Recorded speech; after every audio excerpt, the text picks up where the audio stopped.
pada mudik ya ini. Jadi nggak mau macet-macetan di jalan gitu. Ada yang mudik? Satu aja contoh ada. Lia. Katanya Lia mudik. Siapa Lia itu? Ada yang namanya Lia? Ada? Saya Pak. Ya, Anda mudik kemana? Ke Jawa Tengah. Anda dari? Dari Bogor. Nah, Jawa Tengahnya di mana, Bu? Di Kebumen. Oh, Kebumen. Kebumen itu sebelum Jogja ya? Iya. Nah, saya kalau jadi dengan yang dulu, mungkin saya mudik juga ke Kebumen itu. Untungnya nggak jadi dengan yang dulu. Ya, Kebumen. Nah, contoh ya, ini contoh. Lia misalkan, ya. Mudik kan pasti bukan satu orang ya. Betul nggak? Yang pasti. Pada saat mudik, Anda pasti bawa uang kan? Betul nggak? Saya yakin mudik tanpa bawa uang itu udahlah lebih baik nggak usah mudik. Ya, kalau Anda mudik tanpa bawa uang itu istilahnya mudik dengan sengsara. Pasti mudik itu pasti orang bawa uang. Nah, uang itu digunakan untuk apa? Contoh, misalkan dia di Kebumen. Anda belanja apa di Kebumen?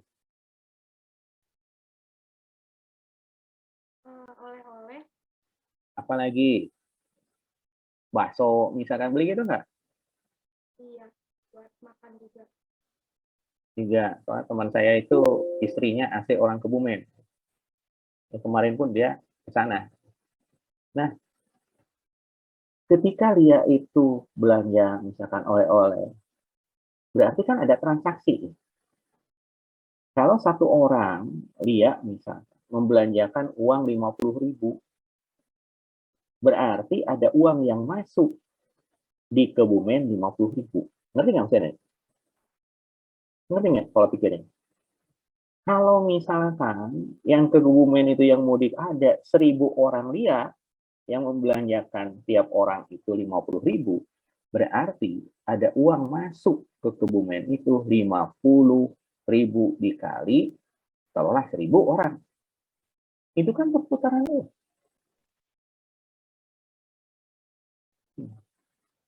Pertukaran itu kan tidak hanya beli oleh-oleh, yang lain pun bisa berupa barang, bisa berupa jasa, bisa juga hotel misalkan. Artinya apa? Pada saat Lebaran itu transaksi tinggi.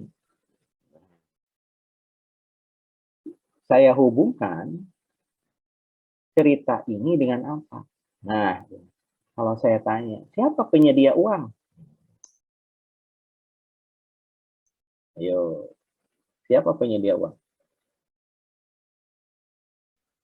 Kalau saya tanya lah, produsen uang siapa? Gitu.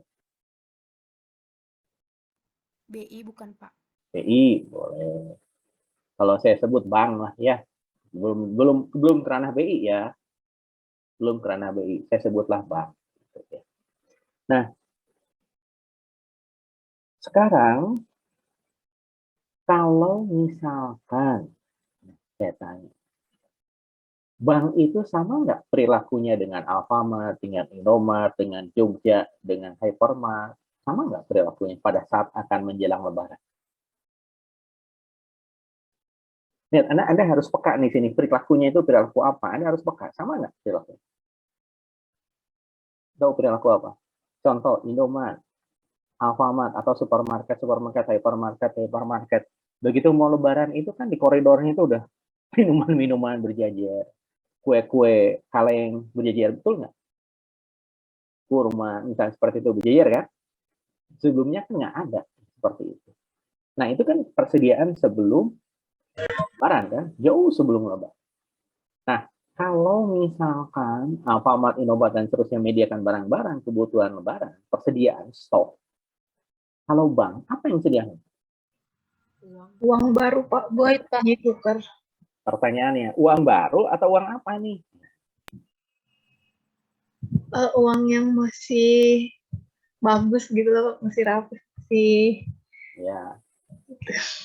Ini biasanya Bu Loisa misalkan kalau uangnya udah kusut, ya tinggal setrika lah gitu.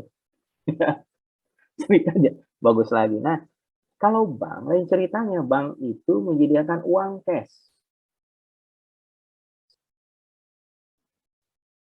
Ya, uang cash. Nah, pertanyaannya, mengapa bank menyediakan uang cash? Ayo, ayo, ayo. Ayo, ini sambil ngobrol ya, jangan takut salah gitu. Ayo, kenapa bank itu menyediakan uang cash? Kan ada kan BI menyediakan uang untuk ditukarkan 20 M misalkan. Ya.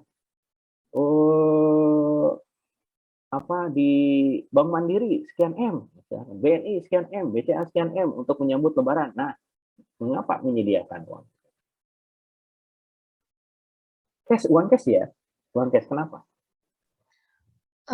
Karena di Indonesia itu tradisinya ketika Lebaran kan bagi-bagi THR. Ayo, selain THR apa? Aku izin jawab, Pak. Untuk Ini Ibu transaksi BN ya? pembayaran. Ya, Pak, ya. Untuk Ya. ini, Pak, melakukan transaksi pembayaran apapun secara tunai. Ya, jadi selain THR itu, transaksi yang dilakukan orang pada saat menjelang Lebaran itu tinggi dibandingkan dengan bulan-bulan di luar Lebaran. Makanya saya pernah ngobrol, ada orang Banjar nggak di sini? Banjar, Ciamis, Kawali, ada? Ada? Ada? Nggak ada? Nggak usah malu, saya pun dari sana. Masalah, saya malah lebih dari pelosok gitu. Ada Banjar, Kawali, Ciamis. Saya pernah ngobrol dengan tukang ayam. Tahu tukang ayam? Bukan tukang ayam yang di pinggir jalan jualan, bukan. Yang punya peternakan ayam lah. Ayam potong, ayam apa. Dia untuk forecasting, dia tidak menggunakan kalender Masehi. Dia tidak menggunakan kalender Masehi loh untuk forecasting berapa ayam yang harus diternakan, dia apa. Dia menggunakan kalender Hijriah. Kenapa? Karena Lebaran. Karena Lebaran itu kan pakai Hijriah ya, bukan Masehi ya. Benar. Makanya saya tanya, Pak, kalau ini pada bulan berapa nih kira-kira jumlah ayam itu pada saat produksinya ditambah paling banyak? Saya emang nggak pakai Agustus September gitu nih, tapi pakai Ramadan, Syawal, seperti itu. Kenapa? Karena penjualan ayam itu tingginya pada saat Lebaran. Coba Anda bayangkan. Makanan khas pada saat Lebaran apa salah satu? Opor, Pak, opor. Opor apa? Opor ayam. Opor ayam. Di BN sama? Nih pelat BN, ayam, opor ayam sama? Rendang, Pak, rendang. Oh, rendang. Ini dari Padang ya, sapi misalkan. Jadi sapi kan rendang. Ya, rata-rata kan opor ayam, sapi. Sekarang gini, tadi siapa yang bilang opor tadi? Saya, Pak. Siapa? Nawal. Nawal. Tahu Bu Nawal sebelah mana? Oh, Bu Nawal. Sekarang, pada saat Anda buat opor pada saat Lebaran, cukup 1 ekor ayam? Enggak, Pak. Berapa ekor? Oh, kalau keluarganya KB, tahu KB, keluarga besar, itu nggak cukup 1 ekor ayam. Itu mungkin saya dulu pernah cerita ya. Saya punya teman, bukan teman sih. Dulu saya punya mahasiswa, D3 ya, tapi bukan di Unpad, D3, kemudian jadi aslab, kemudian sekarang jadi teknisi. Jadi kalau kita matematik lah, seperti Pak Tarkim lah kalau di fisik. Tapi bukan di Unpad. Sekarang saya udah kenal dekat. Saya ngobrol-ngobrol, ternyata dia itu KB, keluarga besar. Mungkin saya dulu pernah cerita ya, kelas ini atau kelas apa. Ibunya itu anak kedua dari 10 bersaudara. Bapaknya itu anak ke-1 dari 11 bersaudara. Coba Anda bayangkan. Begitu kumpul itu di aula. Karena ayahnya itu punya sekolah madrasah apalah, yang SMP lah setara SMP. Jadi saya tanya, kau kumpul di mana? Di aula. Coba Anda bayangkan. Berapa banyak ayam yang akan dipotong. Bukan dia tanya, ponak-ponaknya tahu nggak? Kadang-kadang nggak tahu, ini anak siapa, saking banyaknya. Kan kalau misalkan Bu Nawal bikin opor bukan lebaran kan 1 ekor pun cukup ya. Kadang-kadang 1/2 ekor cukup. Tapi pada saat lebaran kan 2 ekor, 3 ekor. Benar nggak? Selain opor, ayam misalkan. Anda kan beli ketupat, beli apa, beli kue, beli apa. Transaksi Anda mendekati lebaran itu tinggi. Makanya harga-harga pada saat menjelang lebaran cenderung untuk apa? Naik. Nah, itulah yang dikatakan demand pull inflation. Inflasi karena tarikan permintaan. Jadi kalau Anda lihat nanti laporan tahunan Bank Indonesia, laporan tahunan perekonomian Indonesia, nanti kita perkirakan bulan Mei atau April akhir itu inflasi paling tinggi di Indonesia. Itu demand pull inflation. Jadi pada saat lebaran itu kebutuhan orang untuk transaksi tinggi. Nah, karena kebutuhan orang untuk transaksi itu tinggi, maka orang butuh cash on hand. Uang di tangan. Makanya, bank itu bisa memperkirakan nih, pada saat akan menjelang lebaran, bank itu akan menyediakan uang cash. Lewat ATM misalkan, kan gitu ya. Nah, coba bayangkan. Kalau pada saat Anda mau lebaran, mau ngambil uang KTM, ternyata uangnya habis di ATM. Pindah lagi ke ATM yang lain. Uangnya habis lagi. Kira-kira pikiran Anda apa ya? Apa yang Anda pikirkan? Misalkan Bu Anggun, misalkan ya. Ini misalkan aja. Nasabah Bank BCA. Ambil di ATM ini. Oh, habis. Uangnya nggak ada, kosong. Ambil di tempat ini. Habis lagi uangnya. Tempat ini ATM ini. Habis lagi uangnya. Kira-kira apa yang Anda pikirkan tentang bank tersebut? Ayo. Ayo.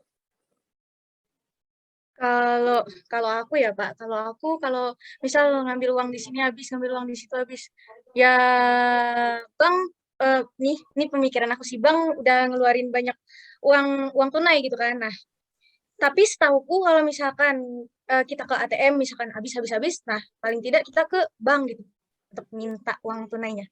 Itu sih Oke. Pak. Ada pikiran yang lain yang lebih sadis lah saya sebut. ada ini Bu Anggun ini terlalu baik pikiran. Masa Ya, dengan masa bank yang nyetak duit sampai duitnya kagak ada. ada yang lebih sadis lagi dari situ. Ayo.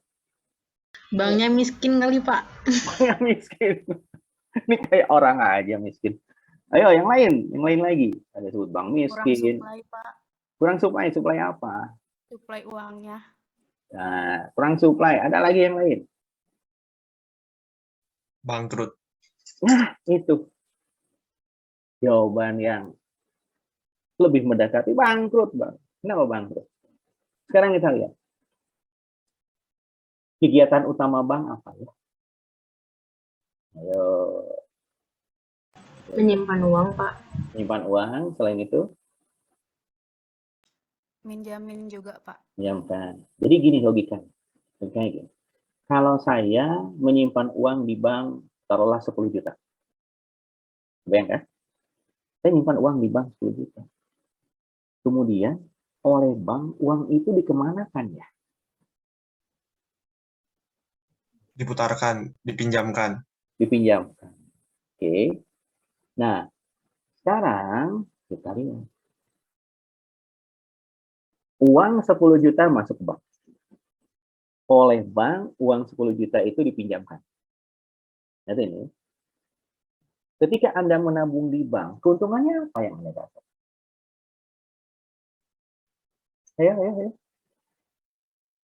Ayo. Itu, Pak. Aman. Apa? Aman? Yang lain? Ayo. Dapat bunga, Pak. Dapat bunga? Oh, itu masih. Mudah dan praktis Pak dalam hal pencatatan keuangannya. Kalau kita ambil uang kan nanti ada bukti-bukti transaksinya. Ya.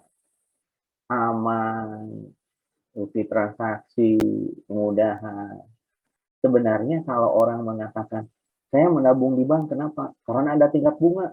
Ah, itu nabung saya 2 juta, kalah sama administrasi ya. Apalagi mengambil pakai ATM bersama, atau sekarang ada BI Fast, benar kan? Itu kan hanya 2.500 ya. Sekali transfer 2.500, 2.500, 4 kali udah 10.000. Bunga 7% per tahun. Per bulannya 7/12. Jadi orang ada kemungkinan masih menabung di bank karena bank itu salah satu tempat yang paling aman menyimpan uang. Benar nggak? Ya, dan sekarang uang itu kalau Anda menyimpan di bank, itu likuiditasnya tinggi. Kenapa? Likuiditasnya tinggi, liquid itu cair. Mudah dijadikan uang tunai tanpa kehilangan nilainya, itu liquid. Kenapa? Pembayaran sekarang bisa menggunakan e-banking. Beli pulsa, PLN, telepon, kuliah, dan seterusnya. Bisa pakai e-banking. Bahkan tadi malam pun saya beli nasi goreng, saya pakai apa? OVO, bukan OVO, Gojek itu apa? Yang di tap, Mas udah bayar nih, oh iya udah. Menggunakan uang. GoPay itu, ya GoPay. Nah, sekarang kalau misalkan Anda menabung, dapat tingkat bunga kan? Tingkat bunga bagi Anda, nasabah bank atau deposan, itu sebenarnya berupa keuntungan. Betul kan? Nah, oleh bank uang itu dikemanakan? Dipinjamkan. Bagi kreditur, bagi orang yang meminjam uang, tingkat bunga itu adalah biaya. Berarti bank itu ada 2 tingkat bunga ya? Tingkat bunga tabungan dengan tingkat bunga pinjaman. Sekarang pertanyaannya, kira-kira mana yang paling besar tingkat bunganya? Antara tingkat bunga tabungan dengan tingkat bunga pinjaman. Mana yang paling besar? Yo, tingkat bunga apa? Pinjaman, Pak. Kenapa pinjaman?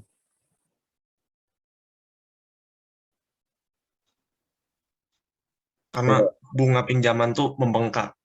Membengkak. Ini kayak dipukul orang ya, jadi membengkak gitu pakai es. Gitu. Ayo, kenapa? Karena tadi pada pertanyaan kegiatan utama ya, saya sebut kegiatan utama bank itu apa? Simpan pinjam sebenarnya. Simple. Jadi keuntungan utama bank apa? Selisih tingkat bunga. Selisih tingkat bunga apa? Antara tingkat bunga pinjaman dengan tingkat bunga tabungan. Itu selisihnya. Itu keuntungan utama bank. Nah, balik lagi. Ya. Kalau saya tanya nih, Pak Husni, Anda punya rekening bank? Punya, Pak. Punya bank apa? BCA, Pak. BCA.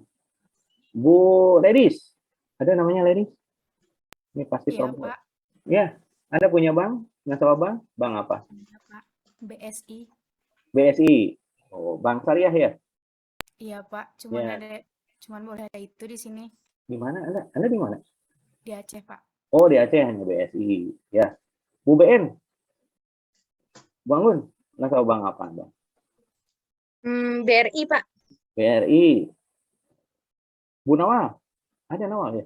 Bu Nawal benar ya? Iya, Bu. Iya, Bu, ya, Pak. Ya. Saya Ada baca. BCA. Ini namanya bagus. Nawal L. Ini orang Arab seperti ini. Betul ya? Nah,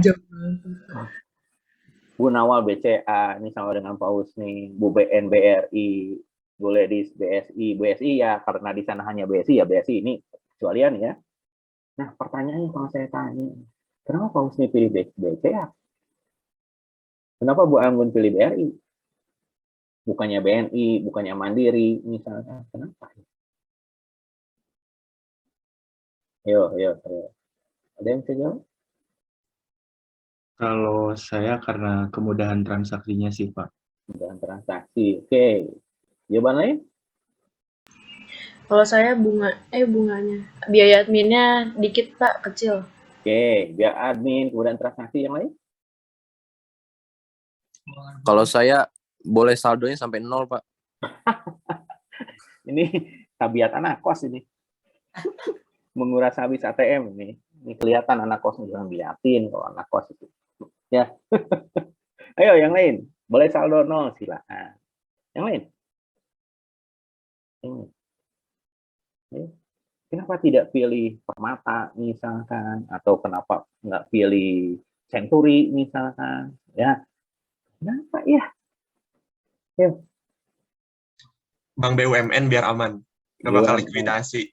Ya, keamanan. Sebenarnya landasan utama kenapa Anda milih, contoh, yang lain dulu. Pak Husni, Anda kenal dengan Gio? Kenal, Pak. Nah, kalau Gio minjam uang, mau dikasih nggak? Tergantung Tergantung apa? tergantung ketersediaan uang. Misalkan pinjam uang lah 100.000, dikasih nggak? Dikasih sih, Pak, karena kenal. Karena kenal. Sekarang, nih Bu BN, kenal nggak dengan Bu BN? Bu Anggun, Ya, Pak. kenal nggak dengan Pak Husni? Kenal, Pak. Nah, kalau misalkan Bu Anggun ini tidak terlalu kenal dengan Pak Husni, meminjamkan uang? Kayaknya nggak dulu deh, Pak. Soalnya nggak terlalu kenal gitu. Nah, ini pun sama logikanya ketika Anda milih bank. Landasan utamanya apa? Trust atau kepercayaan. Sekarang Anda nabung 1 miliar dengan 1 juta. Sama nggak? Sama. Anda dapat hanya buku tabungan, mungkin yang 1 miliar dapat payung. Landasan utamanya apa? Kepercayaan, trust. Anda mungkin lebih pilih BCA. Kenapa BCA? BCA itu bank terbesar di Indonesia. Tapi bank yang paling banyak cabangnya di Indonesia bank apa? BRI, Pak. BRI, bukan BCA. BRI itu sampai ke tiap kecamatan ada BRI. Belum tentu BCA ada. Maka sampai pelosok itu BRI dapat. Bank itu polanya seperti pohon. Pohon itu kan ada yang besar. Ada yang agak kecil. Paling kecilnya itu rantingnya. Kalau Anda lihat bank yang ada di ruko yang kecil, tahu kan? Itu rantingnya. Yang agak besarnya kantor cabang. Yang agak besarnya lagi kantor cabang utama. Kalau BNI itu kantor cabang utamanya itu di Jalan Perintis Kemerdekaan. Tahu Perintis Kemerdekaan? Ada orang Bandung tuh? Piadep, ada Piadep. Ada orang Bandung? Di Piadep itu kantor cabang utama BNI. Kalau BRI itu di alun-alun. Yang saya tahu. Kalau BCA di Asia Afrika. Nah, BNI yang besar-besar, agak besar-besar, itu kantor cabang yang kalau ini pohon yang besar, ini ada cabang ini kantor cabang utama, ini yang kecilnya, ini yang paling kecilnya itu yang di ruko-ruko yang kecil. Bank itu karakteristiknya sama seperti industri yang lain. Ada persaingan antar bank? Kalau Anda lihat, ada persaingan antar bank? Ada nggak? Lihatnya dari mana? Oh, ternyata bank satu dengan yang lain ada persaingan. Lihatnya dari mana? Ayo. Lihatnya dari mana? Mungkin dari produk tabungan yang ditawarkan misalnya, Pak. Produk yang ditawarkan. Yang lain? Banyaknya nasabah, Pak. Yang lain? Yang paling gampang aja. Udah dibahas loh. Sponsorship, Pak. Hah? Sponsorship. Sponsorship. Yang lain lagi? Itu sponsorship agak merepet-repet. Berdasarkan ini nggak sih, Pak, banyaknya meningkatnya transaksi bank gitu. Ya nggak sih? Yang lain? Suku bunga yang diberikan. Bukan yang berikan. Dari iklan. Iklan itu menunjukkan persaingan. Itu yang paling gampang melihat. Sponsorship kan iklan. Kecuali kalau misalkan Liga 1 itu apa? Liga 1 BRI ya? BRI kalau nggak salah yang main bola itu. Iya Pak BRI Pak. BRI itu kalau tidak salah ya, coba Anda koreksi, itu keputusan pemerintah. Liga 1 sponsornya BRI, kemudian Poli itu BNI kalau tidak salah. Jadi BUMN yang bergeraknya. Coba iklan perbankan, ada nggak iklan perbankan? Salah satunya iklan yang paling kuat itu adalah BCA. Iklan terakhir yang Anda tahu tentang BCA, iklan tentang apa? Ayo, yang suka nonton televisi ya pasti tahu gitu. Kalau yang biasa nonton Netflix, drakor, pasti nggak akan tahu. Ayo, iklan apa? Iklan, kalau tidak salah, yang buka rekeningnya. Benar nggak? Yang buka rekening itu bisa di mana saja. Bahkan sekarang fenomenanya, ketika Anda buka rekening, Anda tidak harus punya buku tabungan. Betul nggak? Ini Pak Husni, di BCA, Anda punya buku tabungan? Enggak, Pak. Enggak. Saya pun punya buku tabungan. Terakhir saya ngeprint tahun berapa? 2010. Sampai sekarang belum ngeprint lagi itu. Ya 2010 itu. Sampai sekarang belum ngeprint lagi. Kenapa? Kalaupun ada buku tabungan, itu jarang di-print ya. Betul nggak? Lihat saldo dari mana? Di banking. Atau internet banking. Ini kemudahan dalam hal transaksi, dalam hal buka rekening. Kalau dulu kan malesnya itu apa? Dalam hal buka rekening ya. Kalau sekarang buka rekening bisa dimanapun kan sebutnya gitu ya. Itu salah satu contoh persaingan. Kalau perbankan itu, kalau misalkan Anda jualan sepatu itu, persaingan itu siapa yang paling banyak bisa menjual sepatu, kalau perbankan itu lain. Siapa yang bisa mendapatkan nasabah sebanyak mungkin, betul nggak? Berapa banyak nasabah yang bisa dapat mungkin, salah satunya adalah dari kualitas pelayanan. Kenapa dari kualitas pelayanan? Karena bank itu perusahaan jasa. Pernah dengar nggak yang masalah satpam? Coba kalau satpamnya satpam BCA. Pernah dengar nggak itu? Pernah dengar nggak itu? Yang kasus apa yang saya lupa lagi. Terus ada yang nulis, coba kalau satpam BCA. Pasti nggak akan kayak gitu. Karena di orang-orang plus 62 kan di medsos sebutnya seperti itu kan. Satpam Bank BCA itu dikatakan satpam yang paling baik, gitu, paling sopan. Itu dari pelayanan. Kenapa? Kalau misalkan Pak Husni ini dikecewakan oleh Bank BCA, apa yang dilakukan? Pasti dia akan mengambil uangnya pindah ke bank yang lain. Benar nggak? Itu yang paling gampang. Nah, sekarang gini. Apa yang ditakutkan oleh sebuah bank? Ayo, ada yang tahu? Apa yang ditakutkan oleh sebuah bank? Kehilangan nasabah Pak. Apa? Kehilangan nasabah. Kehilangan nasabah. Dipertegas lagi jawaban lain. Yang ditakutkan itu adalah ras. Ras itu apa?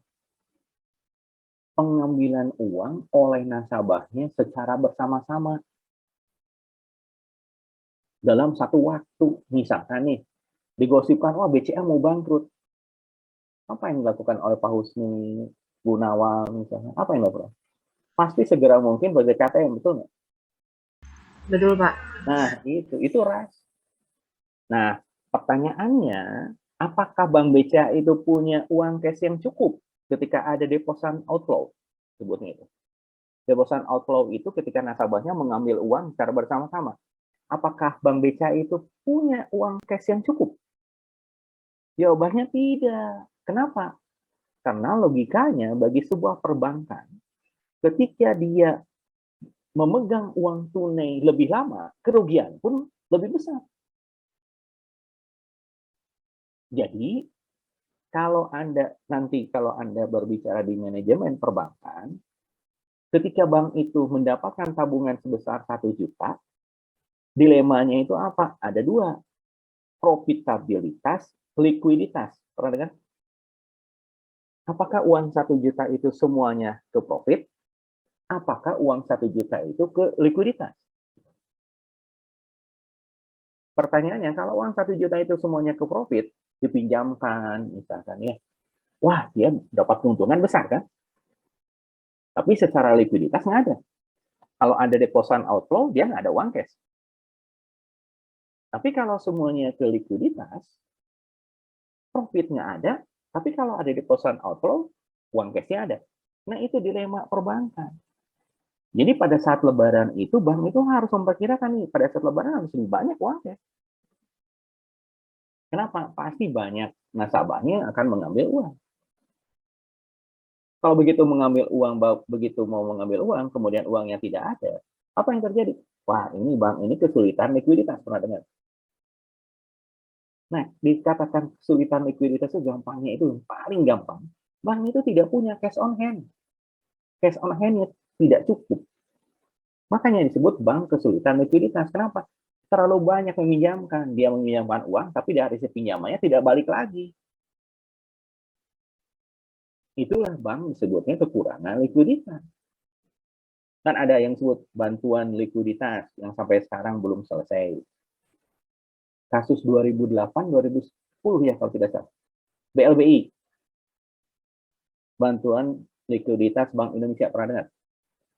Kasus Bank Senturi yang terakhir. Nah, pertanyaannya, kenapa Bank Indonesia atau pemerintah mau membantu Bank Senturi? Ayo. Ini 2008, 2010, karena sudah lahir? Udahnya, umur berapa tuh? Ini Anda rata-rata kelahiran tahun berapa? 2004, 2003, Pak. Oh, 2004, 2003 ya. 2004, 2003 itu saya udah ngajar gitu. Nah, umur Anda 4 tahun lah. Kira umur 4 tahun Anda lihat televisi, wah Bank Senturi misalkan ya. Nah, kenapa sih mau menolong? Pertanyaannya kan itu bantuannya besar. Yang ditakutkan oleh pemerintah itu adalah kejadian tahun 98 terulang kembali. Kenapa? Kepercayaan masyarakat pada perbankan turun. Akibatnya apa? Deposit outflow. Terutama orang yang punya uang besar menyimpannya tidak di Indonesia lagi, keluar negeri. Makanya kalau Anda kemarin berbicara tax amnesty, dengar? Itu gunanya untuk apa sih?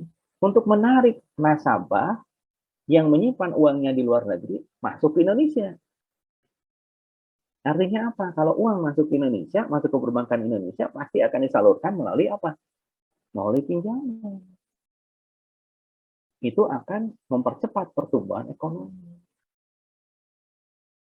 Ini kalau berbicara perbankan itu ramai. Apalagi kalau misalkan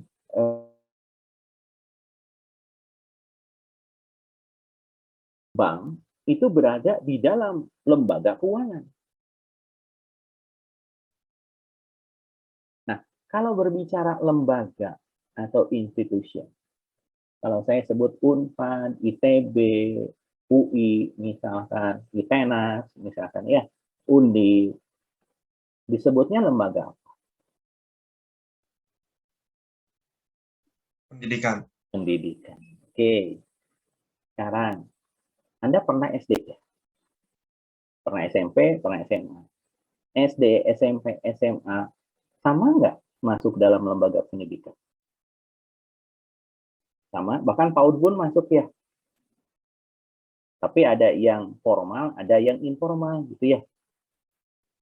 Tuh kalau Anda misalnya Bu Anggun PAUD nih, PAUD itu yang di masjid itu, yang biasa setelah asar gitu ya, maghrib pulang, itu informal. Tuh artinya informal itu ya, Bu Anggun masuk boleh, nggak juga nggak apa-apa kan ya, itu informal.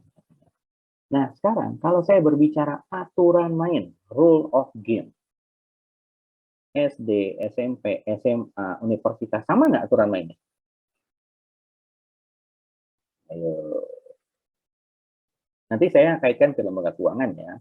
Sama nggak aturan ini?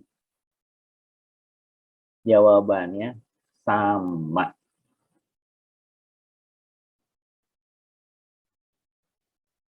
Sama? Sama. Di SD ada raport. Raport itu kan untuk menunjukkan progres pembelajaran Anda. Sekarang kuliah, ada yang sebut dengan raport? Ada yang sebut dengan apa? Ada. Itu transkrip akademik, cuma disebutnya. Cuma bedanya kalau raport itu kan foto Anda selama 6 tahun nggak ganti-ganti loh. Makanya untuk raport itu pada saat kelas 1 fotonya sebagus mungkin, jangan cemberut. Karena di foto pada saat kelas 1 itu kan kadang-kadang susah ya. Bu Anggun aja suruh foto, misalnya, oh susahnya bukan main, sampai nangis foto, ya udahlah ini aja fotonya. SMP 3 tahun nggak ganti-ganti, SMA 3 tahun nggak ganti-ganti. Bahkan saya pun raport saya SD, SMP, SMA masih ada tersimpan. Ya bahkan dulu Eptanas itu, kartu Eptanasnya pun masih ada. Makanya begitu anak saya lihat itu, oh seperti ini. Nah, pada saat pembelajaran di kelas, ada ruang kelas? Ada. Ada yang ngomong aja seperti saya? Ada. Ada ujian? Ada. Aturan mainnya sama-sama aturan main. Berarti kalau Anda lihat sebuah organisasi aturan mainnya seperti itu, maka dikatakan lembaga pendidikan. Betul? Kebayang aturan mainnya seperti apa? Misalkan nih, Bu Sin Kuadrat, Bu Sin misalnya, jalan-jalan ke Jakarta, lihat di kolong jembatan, ada yang lagi belajar, oh ini masuk lembaga pendidikan. Lihat misalkan kalau yang Nasrani misalkan, karena rumah orang tua saya itu sebelahnya itu dengan persis bersebelahan dengan gereja, tapi rumah yang jadikan gereja. Itu tiap Jumat pagi, Jumat sore, gitu. Kalau ada ibu-ibu yang sana, kalau Minggu pagi itu pasti anak-anak duluan. Di sini ada yang Nasrani. Itu pagi-pagi itu ada anak-anak duluan itu. Sampai jam 9 baru ganti orang tua. Nah itu lembaga pendidikan iya, tapi informal masuknya. Ya, masuk lembaga pendidikan, itu aturan mainnya seperti itu. Nah sekarang kalau saya sebut lembaga keuangan, aturan mainnya seperti apa? Gitu kan? Ya, kalau lembaga pendidikan ada proses belajar mengajar, intinya itu kan. Kalau lembaga keuangan, nah, rule of game-nya apa nih? Ayo, yang bisa jawab? Ini saya tidak pakai slide, tidak pakai tulisan, lebih baik kita ngobrol gini aja lah. Ayo, kalau lembaga keuangan, nah, rule of game-nya apa nih? Aturan mainnya seperti apa? Sehingga Anda bisa mengatakan bahwa oh organisasi ini termasuk lembaga keuangan. Oh lembaga ini, organisasi ini tidak termasuk lembaga keuangan. Ini rule of game-nya apa? Rule of game-nya apa? Rule of game-nya apa? Menyalurkan dana dari unit surplus ke unit defisit. Siapa unit surplus? Pihak yang kelebihan dana. Siapa unit defisit? Pihak yang kekurangan dana. Atau menyalurkan dana dari dana yang sifatnya tidak produktif menjadi dana yang sifatnya produktif. Bu Anggun nih, THR kemarin dapat 10 juta. Ya, THR kemarin dapat 10 juta, disimpan di kolong bantal. Produktif nggak uang itu? Enggak. Sampai Bu Anggun punya cucu juga, misalkan uang itu ya tetap 10 juta, nggak berubah. Paling dimakan rayap tinggal setengahnya. Kalau dipinjamkan, uang itu menjadi produktif. Itulah lembaga keuangan. Sekarang kalau misalkan saya tanya, rentenir, bangke, tahu bangke? Tahu bangke? Singkatan dari apa bangke? Tahu? Bank keliling, rentenir, termasuk nggak lembaga keuangan? Termasuk nggak? Termasuk. Tapi lembaga keuangan non formal atau informal. Ya, itu lembaga keuangan. Nah, pertanyaannya, bagaimana dana itu bisa ditransfer dari unit surplus ke unit defisit? Itu ada perantara keuangan. Nah, yang disebut perantara keuangan itu adalah lembaga keuangan. Lembaga keuangan itu siapa saja? Bank. Ada lembaga keuangan bank dan lembaga keuangan non-bank. Jadi kalau Anda lihat posisi lembaga keuangan dalam sebuah perekonomian itu sebagai financial intermediary. Financial intermediary itu apa? Lembaga perantara.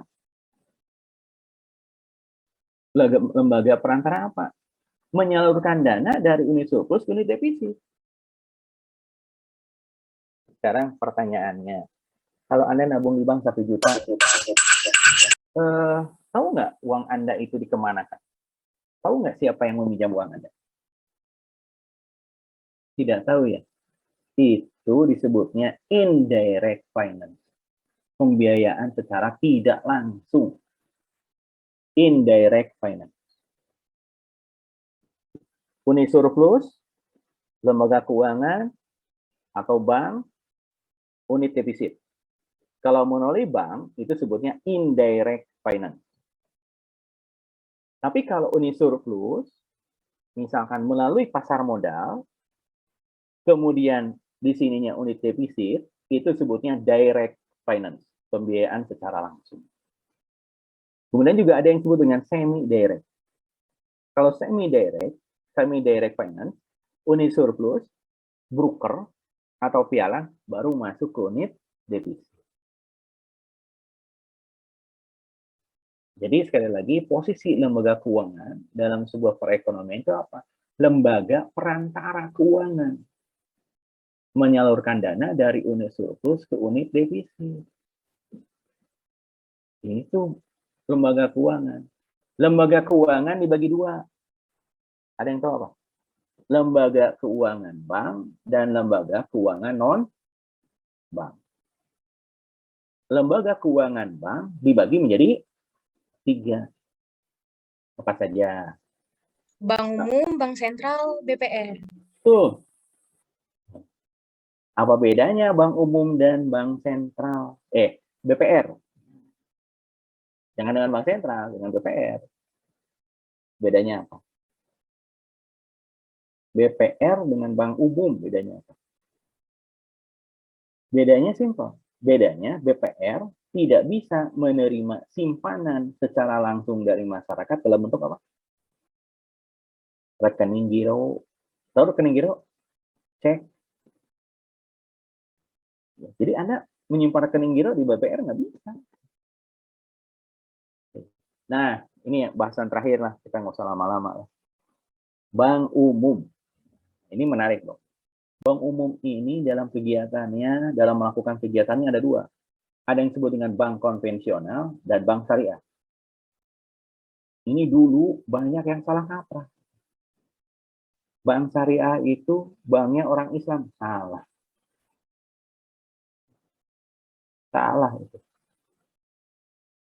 Ya. Nah, sekarang bank syariah itu muncul, ada yang tahu kira-kira tahun berapa? Bank syariah di Indonesia muncul tahun berapa? Ada yang tahu? Ayo, ada yang tahu? Tahun berapa? Tahun 90 itu dari rapat MUI di Bogor, Puncak. Muncullah Bank Syariah. Nah, pertanyaannya, kenapa muncul Bank Syariah? Ada yang tahu? Ya. Kenapa muncul Bank Syariah? Udah enak-enak bank konvensional, ini tiba-tiba muncul Bank Syariah. Kenapa? Ayo. Mau izin jawab, Pak? Ya, silakan.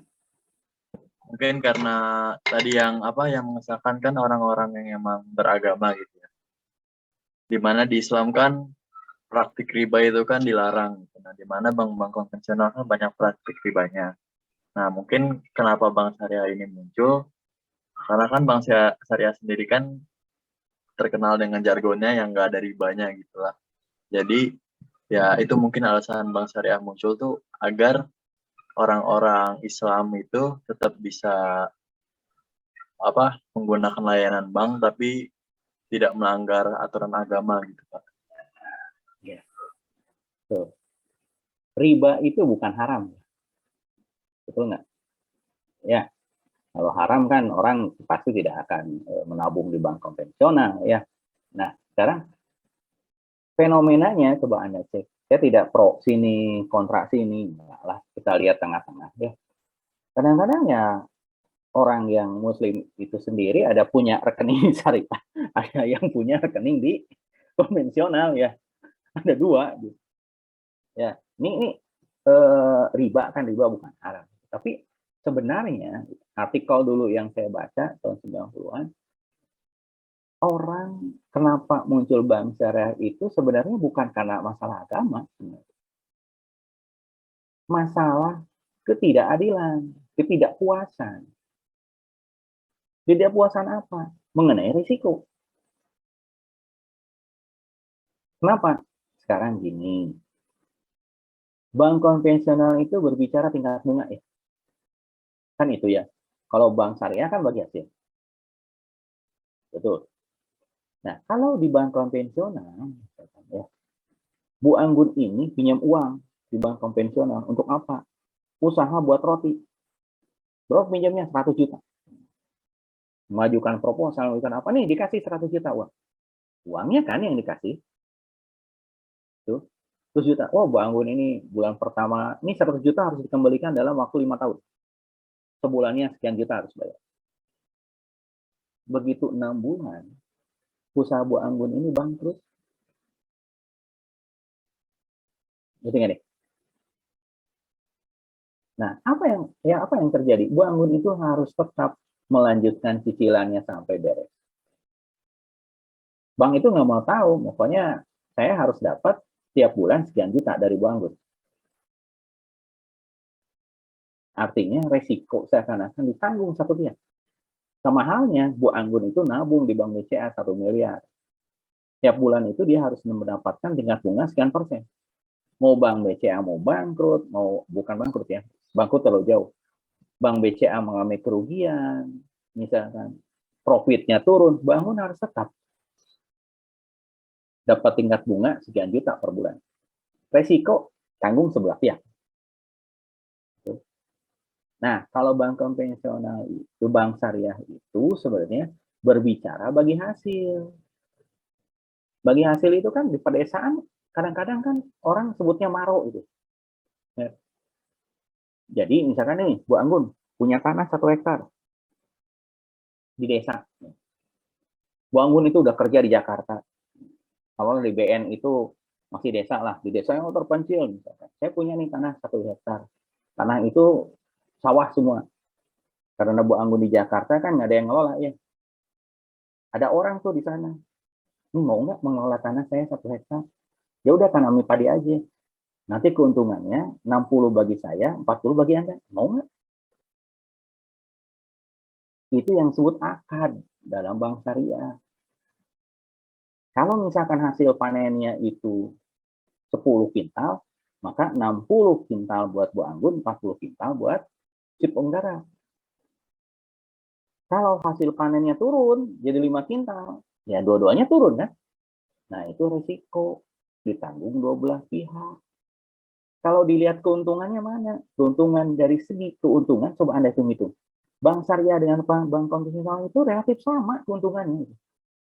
Jadi tidak jomplang. Kalau jomplang apa? Orang nanti berbondong-bondong ke bank konvensional atau berbondong-bondong ke syariah. Cuma caranya yang berbeda, yang satu tingkat bunga, yang satu lagi bagi hasil. Itu konteks bank syariah. Jadi sampai sekarang kan BCA semuanya ada bank syariah. Bank syariahnya udah bukan unit lagi, udah terpisah dari bank konvensional. Nah, ada pertanyaan lagi yang cukup menggelitik. Indonesia, umat muslimnya paling banyak sedunia, kok kenapa yang berkembangnya bank konvensional dari dulu? bukannya bank syariah. Nah, itu yang menarik. Ada yang sejauh. Ini pertanyaan cukup menggelitik dulu ya. Pak, yang di talk show, di televisi gitu. Ada pertanyaan saya lupa dari siapa gitu. Indonesia umat muslimnya paling banyak kan. Dari dulu sampai sekarang, dari Indonesia merdeka sampai sekarang, umat muslimnya paling banyak. Kok kenapa yang berkembang itu bank konvensional, bukan bank syariah? Ayo, ada yang bisa jawab. Ini pertanyaan yang menggelitik. Ayo, bisa jawab nggak? Karena ayo, jawab aja lah. Jawabannya nggak usah serius lah ini. Ini pertanyaan juga kan. Pertanyaan nggak serius ya. Tapi kalau dikatakan serius juga bisa jadi serius ya. Ini saya anggap ya pertanyaan selingan ya. Ayo, karena ada yang bilang gini. Indonesia kelamaan dijajah oleh siapa? Oleh Belanda. 3,5 apa? 3,5 abad. 3,5 abad itu berapa tahun? Coba kalau Indonesia jadinya orang-orang Arab, pasti bank konvensional, bank syariah yang muncul. Benar nggak? Jadi Indonesia itu sebenarnya peninggalan Belanda itu melekat pada Indonesia. Sisi hukum sebenarnya, de junto, de facto, itu bahasa apa? Bahasa Belanda. Kalau Anda belajar hukum, itu peninggalan hukum Belanda masih ada. Bahkan pendidikan kita pun hampir sama dengan orang Belanda. Kalau di kita kan ada sidang, ada apa kan sama dengan Belanda. Kalau di Amerika nggak ada. Anda cuma buat tulisan akhir, masukkan ke penguji, udah direview, udah beres. Perbaiki, ada yang 3 bulan, 6 bulan, udah beres. Nggak ada sidang-sidang gitu. Kita sisa Belandanya banyak. Jalan raya sisa Belanda. Kereta api Belanda juga. Bahkan kalau Anda lihat Bank Indonesia itu Bank Belanda bukan? Bank Indonesia itu hasil bank nasionalisasi.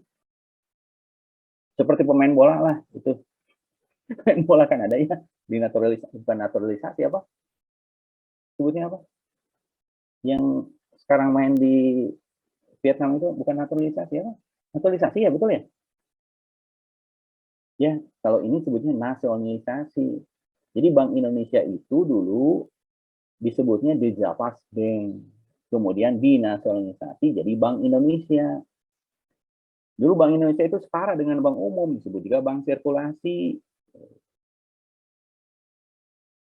Ya, makanya karena kita itu kelamaan oleh Belanda ya, kita bank konvensional yang berkembang. Bahkan pendidikan pun pendidikan Eropa, sisa-sisa Belanda. Oke. Nah, ini sekilas tentang perbankan. Nanti minggu depan kita pertajam lagi. Ini hanya ngobrol aja dulu lah. Ya. So, ada mau tanyakan nggak? Ada yang perlu kita obrolkan lagi nggak?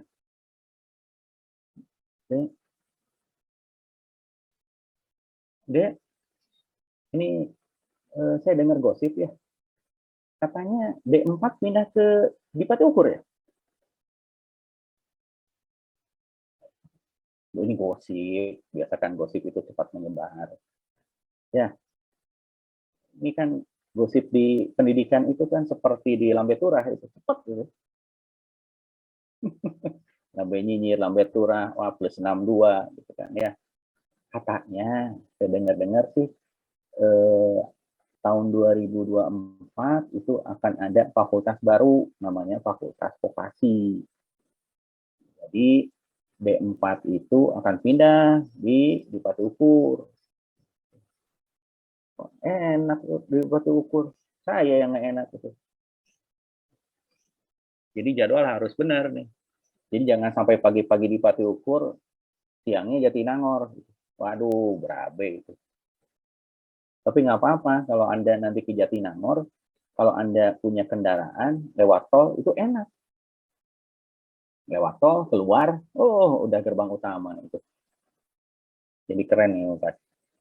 Lalu kan macet-macet Cileunyi, kalau enggak, kalau sekarang lewat tol keluar Jatinangor, turun ke bawah udah masuk gerbang utama, nggak ada macet. Ya, sepertinya Anda kebagian gitu. Kalau benar-benar pindah ke di Batu Ukur nanti Anda kebagian gitu, di Batu Ukur. Tahu di Batu Ukur kan? Ya, lebih enak di Batu Ukur itu. Kalau kos di Batu Ukur malam-malam itu tidak akan kelaparan itu. Di Batu Ukur ya. Cuma dompetnya yang kelaparan itu. Ya, yang pernah jalan-jalan ke Batu Ukur itu enak. Sekarang ya, makanan banyak. Ada yang mau tanya? Ada? Saya nggak usah lama lah. Di sore kan ada ini ya, main bola ya. Suka nonton main bola? Ini sepertinya Bu Anggun suka nonton bola ini. Ada yang mau tanya? Ya udah, kalau tidak ada, minggu depan kita lanjutkan. Mungkin minggu depan lebih serius ya. Ini saya ngajak ngobrol ini supaya pikiran Anda itu mulai meninggalkan liburan. Karena saya yakin bukan Anda saja, saya pun ini masih suasananya suasana liburan. Bahkan saya di rumah sendirian nih. Itu anak saya masih mudik, belum pulang-pulang. Jadi pagi-pagi masak dulu, makan dulu, baru beres dulu. Oke, teman-teman.